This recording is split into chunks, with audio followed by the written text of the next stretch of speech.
Assalamualaikum warahmatullahi wabarakatuh. Kembali lagi bersama kawan Error. Masih di playlist pemrograman dasar pada Java. Di video ke-14 kali ini kita akan membahas tentang perulangan for dan for each pada Java. Saat kita tahu persis berapa kali kita ingin mengulang melalui satu blok kode, gunakan perulangan for, bukan perulangan while. Ya, jadi perulangan for lebih tepat untuk kita gunakan ketika kita tahu persis berapa kali kita akan mengulang perulangan tersebut. Nah, sintaks yang digunakan dalam perulangan for adalah seperti ini. For, kemudian statement, ya di dalam kurung ini berisi statement. Nah, di sini terbagi menjadi 3 buah statement, yaitu statement 1, statement 2, dan statement 3. Di mana statement 1 itu berisi sebuah variabel ya biasanya yang digunakan untuk mendefinisikan nilai yang akan dicek pada kondisi tertentu. Sedangkan untuk statement kedua itu mendefinisikan kondisi untuk mengeksekusi blok kode. Jadi kondisi yang akan dicek untuk menentukan berapa kali perulangan akan dilakukan. Nah, kemudian statement ketiga itu adalah increment atau decrement, yang fungsinya adalah untuk menambahkan atau mengurangi nilai dari variabel pada statement 1. Oke ya, jadi sebenarnya hampir mirip dengan while ya. Perbedaannya penulisan variabel, kemudian kondisi, dan juga increment atau decrementnya berada di dalam blok statement setelah penulisan for. Jadi dijadikan satu ya. Berbeda dengan perulangan while yang dimana di dalam kurungnya hanya dikhususkan untuk mendefinisikan kondisi ya, sedangkan untuk pendefinisian variabelnya itu terpisah, dilakukan secara terpisah, dan juga untuk increment maupun decrementnya. Oke ya, contohnya adalah seperti kode di bawah ini, dimana kita akan mencetak angka 0 sampai dengan 4. Jadi kita akan mengulang sebanyak 5 kali. Ya, sintaksnya adalah seperti ini. For, kemudian ini adalah statement pertama, ya, dipisahkan dengan titik koma ya. Jadi masing-masing statementnya di sini ada 3 statement, masing-masing dipisahkan oleh titik koma. Untuk statement pertama adalah pendefinisian sebuah variabel. Nah, di sini variabel yang digunakan adalah i. Sebenarnya bebas ya, untuk variabelnya kita bisa buat tidak harus i ya, bebas, terserah kita. Kemudian di bagian ini statement kedua adalah kondisinya, di mana i kurang dari 5. Kemudian di bagian ketiga adalah increment atau decrement. Nah, dalam kasus contoh ini adalah increment. Kemudian di dalam kurung kurawalnya sama seperti yang ada pada perulangan while ya. Di sini berisi blok kode yang akan diulang atau yang akan di looping. Ya, untuk penjelasan contoh di atas adalah seperti ini. Pernyataan 1 menetapkan variabel sebelum perulangan dimulai, yaitu di sini contohnya adalah variabel i dengan tipe data integer di mana nilainya adalah 0. Kemudian pernyataan kedua atau statement kedua mendefinisikan kondisi untuk menjalankan loop, di mana i harus kurang dari 5. Ya, jika kondisinya benar, perulangan akan dijalankan terus, ya. Dan jika kondisinya salah, maka perulangan akan berakhir. Jadi prinsipnya sama seperti perulangan while. Kemudian statement ketiga atau pernyataan ketiga fungsinya adalah untuk meningkatkan nilai, yaitu increment, setiap kali blok kode dijalankan atau di looping. Oke, seperti itu ya. Agar tidak bingung, kita akan coba terapkan langsung di dalam contoh projectnya. Seperti biasa, silahkan buka NetBeans IDE-nya. Jika sudah terbuka seperti ini, untuk start page-nya silahkan ditutup aja. Jika ada project sebelumnya yang terbuka, silahkan ditutup dulu. Caranya adalah klik kanan pada projectnya, kemudian pilih close. Jika sudah, kita buat sebuah project baru, kita bisa klik icon new project ini, atau kita bisa juga menggunakan menu file kemudian pilih new project. Kemudian kita pilih Java application, kemudian klik next. Untuk project name-nya kita ganti jadi perulangan for. Seperti ini ya. Jika sudah, klik finish. Seperti biasa, kita akan dibuatkan sebuah kelas oleh Java, yaitu perulangan for. Kemudian di dalamnya secara otomatis kita juga dibuatkan sebuah metode main, ya, dimana kode kita akan kita tuliskan di dalam metode main tersebut, yaitu di sini. Oke, kita akan langsung terapkan saja bagaimana menggunakan perulangan for. Untuk keywordnya adalah keyword for, seperti ini. Kemudian ingat ya, ada 3 statement di dalam kurung pada perulangan for ini. Yang pertama adalah statement untuk mendefinisikan variabel yang akan kita gunakan dalam looping. Yaitu contohnya kita buat int x misalkan ya. Di mana x nilainya adalah 0. Kemudian statement kedua ya ditandai dengan titik koma ya. Statement kedua adalah kondisi di mana x kurang dari 5. Kemudian statement ketiga adalah increment. Seperti ini. Kemudian selanjutnya kita buat kurung kurawal, di mana di dalam kurung kurawal tersebut berisi baris kode yang akan kita looping. Kita akan looping sebuah string hello ya. System out println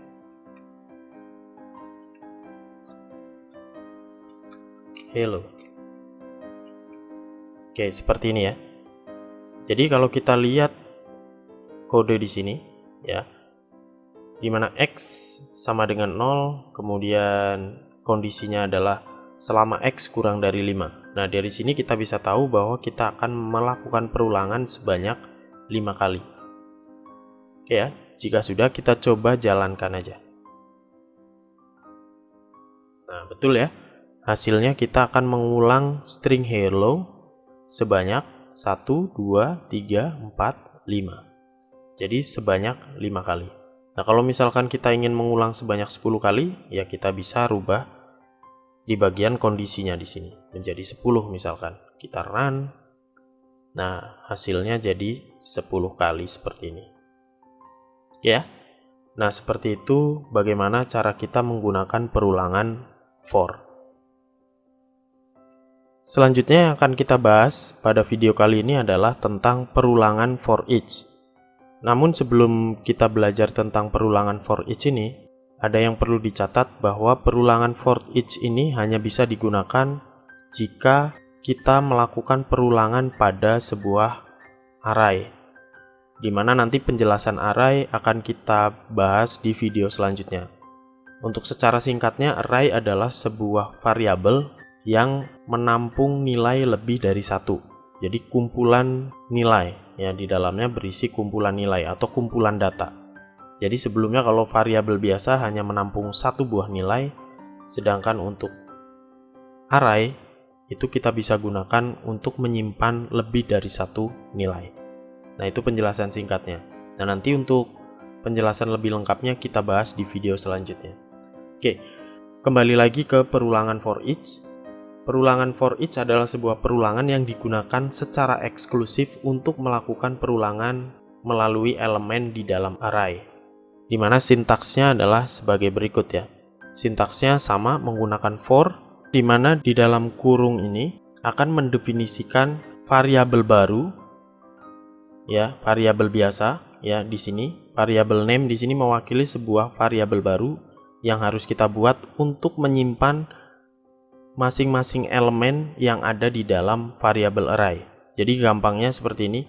jika di dalam sebuah array kita memiliki 7 nilai, maka variabel name ini ya adalah contoh nama sebuah variabel, adalah variabel yang akan kita gunakan untuk menyimpan masing-masing elemen. Jadi satu elemen dari 7 elemen yang dimiliki oleh array name ini, yaitu array variabel ini ya, akan dimasukkan ke variabel name ini. Oke ya, dimana nantinya akan ditampilkan satu persatu ya di dalam blok kode yang diperulangkan di sini. Ya, contohnya seperti ini.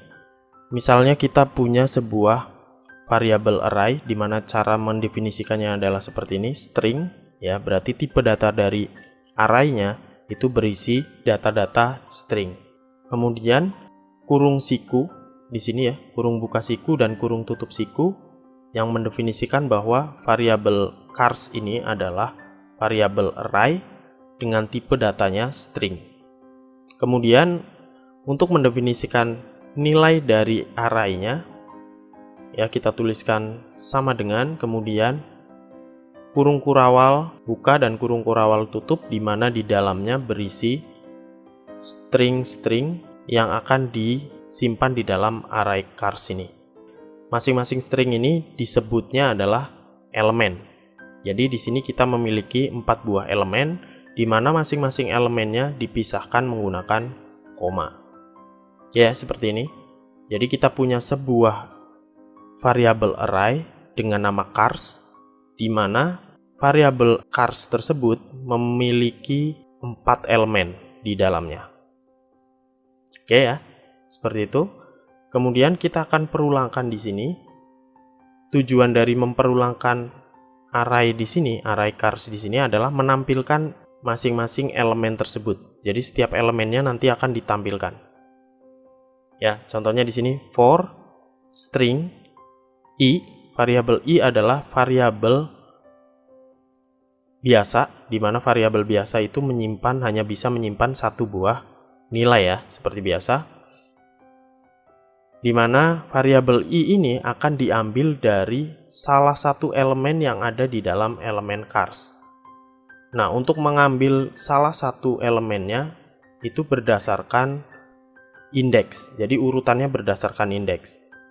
Oke ya, kalau kita lihat di sini ada 4 elemen, di mana elemen pertama di sini yaitu Volvo, indeksnya adalah 0. Kemudian BMW itu 1, Ford itu 2, Mazda itu 3. Jadi di dalam elemen array, nomor urutan dari masing-masing elemen itu dimulai dari 0. Jadi elemen pertama itu 0, elemen kedua itu 1, elemen ketiga itu 2, elemen keempat itu 3. Jadi seperti itu. Nah, setelah itu kemudian kita akan tampilkan per masing-masing elemennya. Oke ya, jadi kurang lebih penjelasannya atau logikanya seperti itu. Nah, agar lebih jelas, mari kita coba di dalam contoh projectnya. Oke, kita kembali lagi ke project sebelumnya. Untuk kode yang sebelumnya kita komentar aja, seperti biasa kita blok aja, kemudian kita tekan ctrl kemudian slash. Kemudian kita akan buat kode yang baru di bawahnya.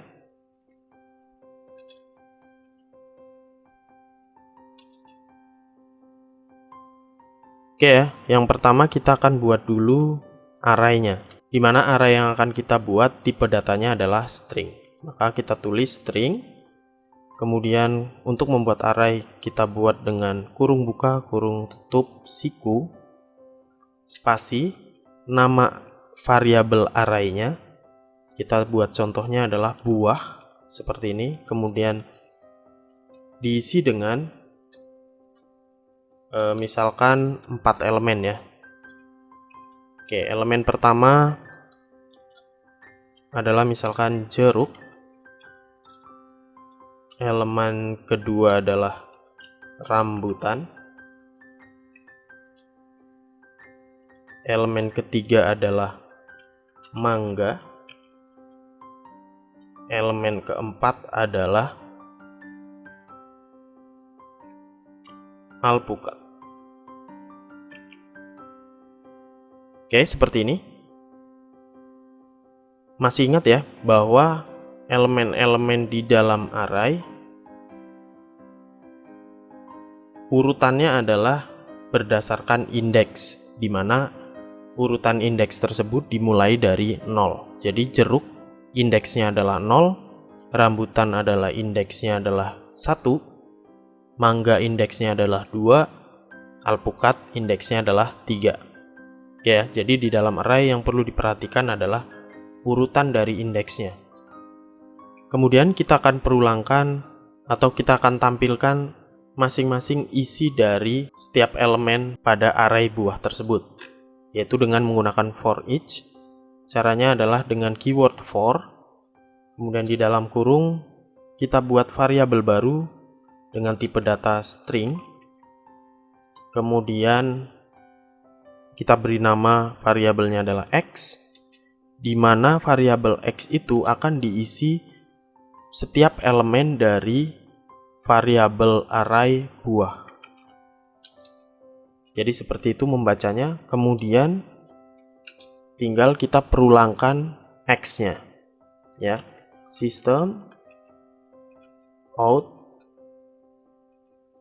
println X. Jadi kita akan tampilkan isi dari X-nya. Jika sudah, kita akan coba jalankan. Kita run.